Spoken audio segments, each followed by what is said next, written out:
Theresa May was today urged to channel Iron Lady Margaret Thatcher and defy her Chancellor, Philip Hammond, and deliver a clean Brexit. Senior Tory Bernard Jenkins hit out at vague and divided ministers and urged them to get behind the Prime Minister.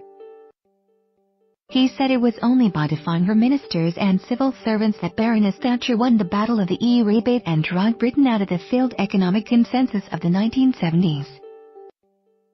And he urged Mrs May to do the same, put an end to the current uncertainty shrouding Brexit and to push through with delivering a clean break from the bloc. Mr Jenkins, a longtime Eurosceptic, made his intervention as Mrs May is facing a fresh plot to oust her as leader amid fears she is softening her stance on Brexit.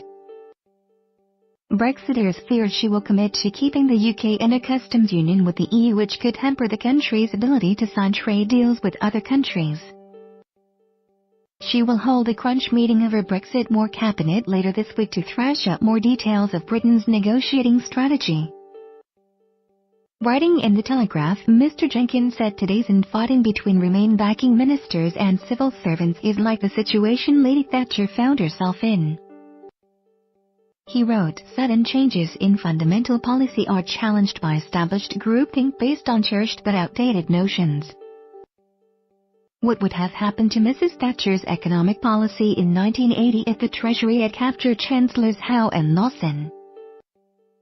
And the UK had gone back to the failed economic consensus of the 1960s and 1970s? On European policy, she won the battle of the rebate, saving billions every year since, but only by defying the Foreign Office. Leading Brexiters, including Tory MP Jacob Rees-Mogg, have accused Treasury officials of purposely drawing up gloomy Brexit forecasts to try to steer the government into a soft Brexit.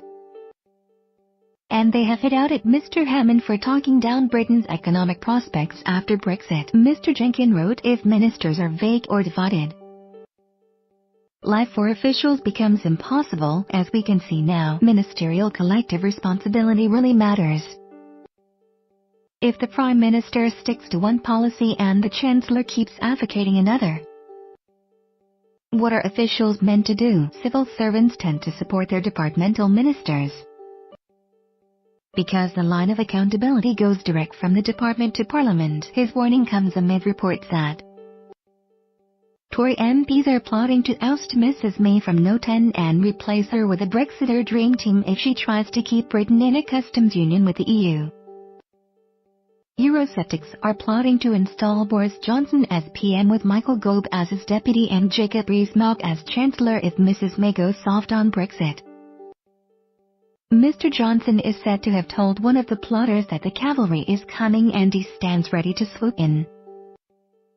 The Tories are deeply divided over their negotiating strategy ahead of crunch meeting of Mrs May's Brexit More cabinet later this week. Brexiters fear the PM is paying too much heed to Remain backers, including Chancellor Philip Hammond, and will try to push for the UK to stay in a customs union with the EU. They warn this would seriously hamper Britain's ability to sign free trade deals with other countries around the world. News of the plot is a major blow to the authority of the PM and comes just 24 hours before she hosts chief Brexit negotiator Michelle Barnier at No 10 for lunch.